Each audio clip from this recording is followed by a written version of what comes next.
Of course ದೊಡ್ಡ ಚರ್ಚೆಗೆ ಗ್ರಾಸವಾಗಿರುವಂಥ ನಿಜ. ಸಾವಿರಾರು ಮಂದಿ ಮೃತಪಟ್ಟಿದ್ದಾರೆ ಅಂತ ಹೇಳಿ ಮಲ್ಲಿಕಾರ್ಜುನ ಖರ್ಗೆ ಹೇಳ್ತಾ ಇದ್ದಾರೆ. ಇದರ ಜೊತೆಗೆ ಶವಗಳು ಎಲ್ರಿಗೂ ಸಿಗ್ತಾ ಇಲ್ಲ, ಪೋಸ್ಟ್ ಮಾರ್ಟಮ್ ಮಾಡ್ತಾ ಇಲ್ಲ ಅನ್ನುವಂಥ ಆರೋಪವನ್ನು ಕೂಡ ಇಂಡಿ ಕೂಟದ ನಾಯಕರು ಮಾಡಿದರು. ಆದರೆ ಒಂದಂತೂ ಭಾಳ ಸ್ಪಷ್ಟ, ಒಂದು ವೇಳೆ ಕುಂಭಮೇಳಕ್ಕೆ ಹೋದವರು ವಾಪಸ್ ಬರದೇ ಇದ್ದರೆ, ಶವಗಳು ಸಿಗದೇ ಇದ್ದರೆ, ಇವತ್ತಲ್ಲ ನಾಳೆ ಅದರ ಬಗ್ಗೆ ದೊಡ್ಡ ಚರ್ಚೆ ಆಗೇ ಆಗುತ್ತೆ. ಒಂದಂತೂ ಕ್ಲಾರಿಟಿ ಯೋಗಿ ಸರ್ಕಾರ ಕೂಡ ಕೊಡಬೇಕು.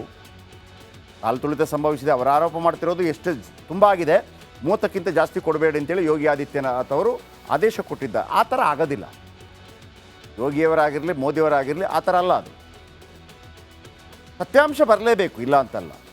ಹಾಗಂತ ಕುಂಭಮೇಳವನ್ನು ಟೀಕಿಸೋದಕ್ಕೆ ಒಂದು ಅವಕಾಶ ಸಿಕ್ತು, ಬಾಪ್ರೆ ಬಾಪ್ ಅಂತಂದ್ಬಿಟ್ಟು ಬರೋದು ಕೂಡ ಇಂಡಿ ಮೈತ್ರಿಕೂಟಕ್ಕೆ ಬೇಕಾಗಿಲ್ಲ.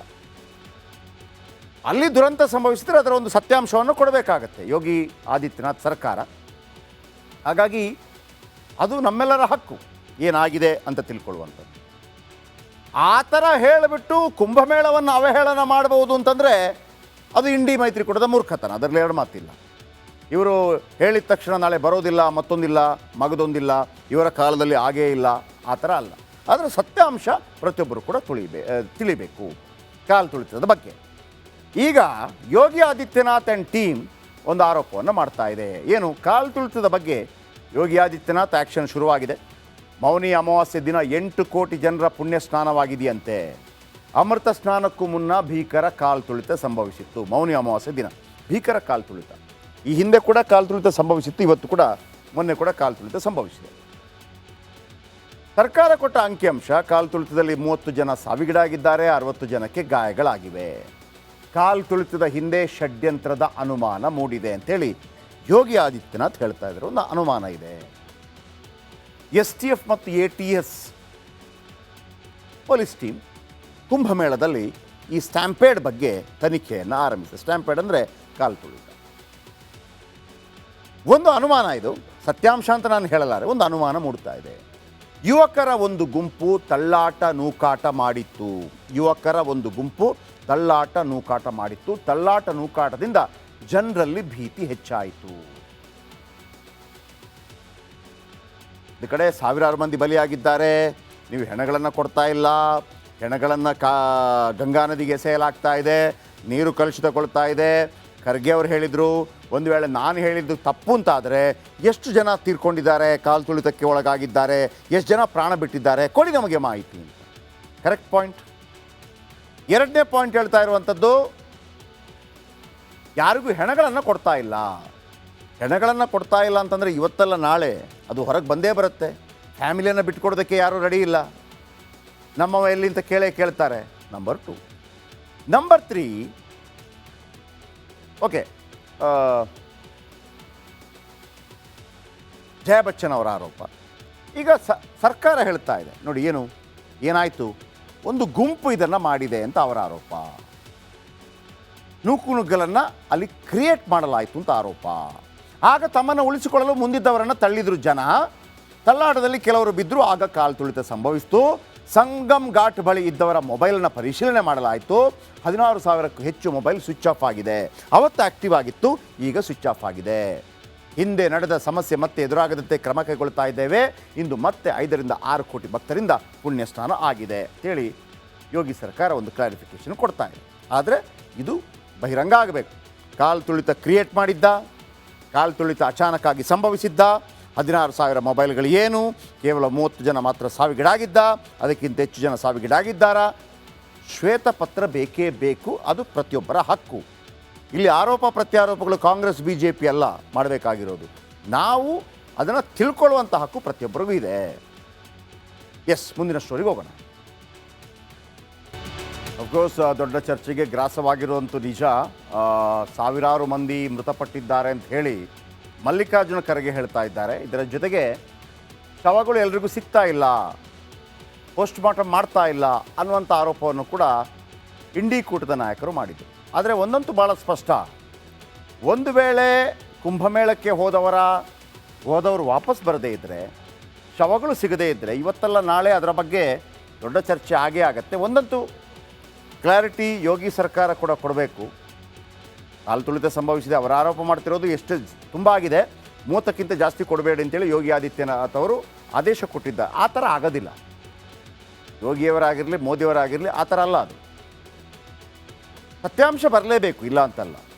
ಹಾಗಂತ ಕುಂಭಮೇಳವನ್ನು ಟೀಕಿಸೋದಕ್ಕೆ ಒಂದು ಅವಕಾಶ ಸಿಕ್ತು, ಬಾಪ್ರೆ ಬಾಪ್ ಅಂತಂದ್ಬಿಟ್ಟು ಬರೋದು ಕೂಡ ಇಂಡಿ ಮೈತ್ರಿಕೂಟಕ್ಕೆ ಬೇಕಾಗಿಲ್ಲ. ಅಲ್ಲಿ ದುರಂತ ಸಂಭವಿಸಿದರೆ ಅದರ ಒಂದು ಸತ್ಯಾಂಶವನ್ನು ಕೊಡಬೇಕಾಗತ್ತೆ ಯೋಗಿ ಆದಿತ್ಯನಾಥ್ ಸರ್ಕಾರ.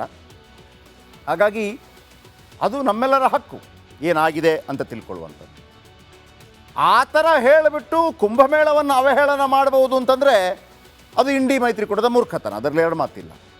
ಇವರು ಹೇಳಿದ ತಕ್ಷಣ ನಾಳೆ ಬರೋದಿಲ್ಲ, ಮತ್ತೊಂದಿಲ್ಲ, ಮಗದೊಂದಿಲ್ಲ, ಇವರ ಕಾಲದಲ್ಲಿ ಆಗೇ ಇಲ್ಲ, ಆ ಥರ ಅಲ್ಲ. ಅದರ ಸತ್ಯಾಂಶ ಪ್ರತಿಯೊಬ್ಬರು ಕೂಡ ತಿಳಿಬೇಕು ಕಾಲು ತುಳಿತದ ಬಗ್ಗೆ. ಈಗ ಯೋಗಿ ಆದಿತ್ಯನಾಥ್ ಆ್ಯಂಡ್ ಟೀಮ್ ಒಂದು ಆರೋಪವನ್ನು ಮಾಡ್ತಾ ಇದೆ. ಏನು? ಕಾಲು ತುಳಿತದ ಬಗ್ಗೆ ಯೋಗಿ ಆದಿತ್ಯನಾಥ್ ಆ್ಯಕ್ಷನ್ ಶುರುವಾಗಿದೆ. ಮೌನಿ ಅಮಾವಾಸ್ಯೆ ದಿನ 8 ಕೋಟಿ ಜನರ ಪುಣ್ಯ ಸ್ನಾನವಾಗಿದೆಯಂತೆ. ಅಮೃತ ಸ್ನಾನಕ್ಕೂ ಮುನ್ನ ಭೀಕರ ಕಾಲು ತುಳಿತ ಸಂಭವಿಸಿತ್ತು. ಮೌನಿ ಅಮಾವಾಸ್ಯೆ ದಿನ ಭೀಕರ ಕಾಲು ತುಳಿತ. ಈ ಹಿಂದೆ ಕೂಡ ಕಾಲು ತುಳಿತ ಸಂಭವಿಸಿತ್ತು, ಇವತ್ತು ಕೂಡ, ಮೊನ್ನೆ ಕೂಡ ಕಾಲು ತುಳಿತ ಸಂಭವಿಸಿದೆ. ಸರ್ಕಾರ ಕೊಟ್ಟ ಅಂಕಿಅಂಶ, ಕಾಲು ತುಳಿತದಲ್ಲಿ 30 ಜನ ಸಾವಿಗೀಡಾಗಿದ್ದಾರೆ, 60 ಜನಕ್ಕೆ ಗಾಯಗಳಾಗಿವೆ.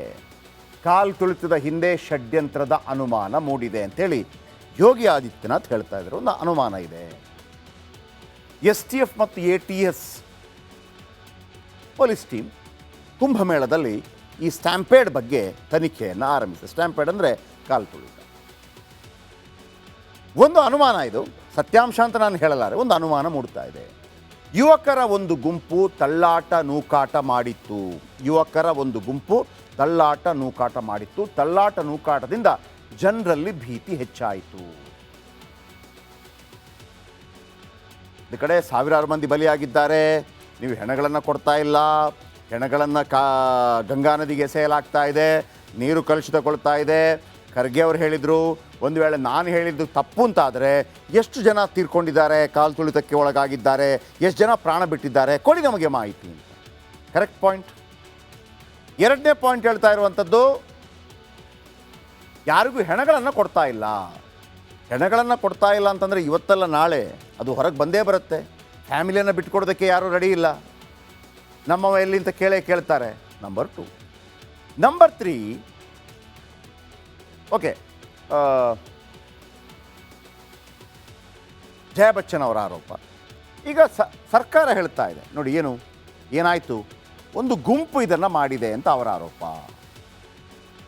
ನೂಕುನುಗ್ಗಲನ್ನು ಅಲ್ಲಿ ಕ್ರಿಯೇಟ್ ಮಾಡಲಾಯಿತು ಅಂತ ಆರೋಪ.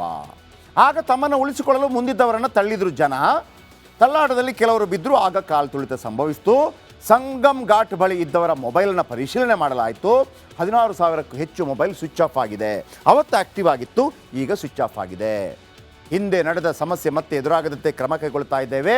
ಇಂದು ಮತ್ತೆ 5 ರಿಂದ 6 ಕೋಟಿ ಭಕ್ತರಿಂದ ಪುಣ್ಯ ಸ್ನಾನ ಆಗಿದೆ ಅಂತೇಳಿ ಯೋಗಿ ಸರ್ಕಾರ ಒಂದು ಕ್ಲಾರಿಫಿಕೇಷನ್ ಕೊಡ್ತಾ ಇದೆ.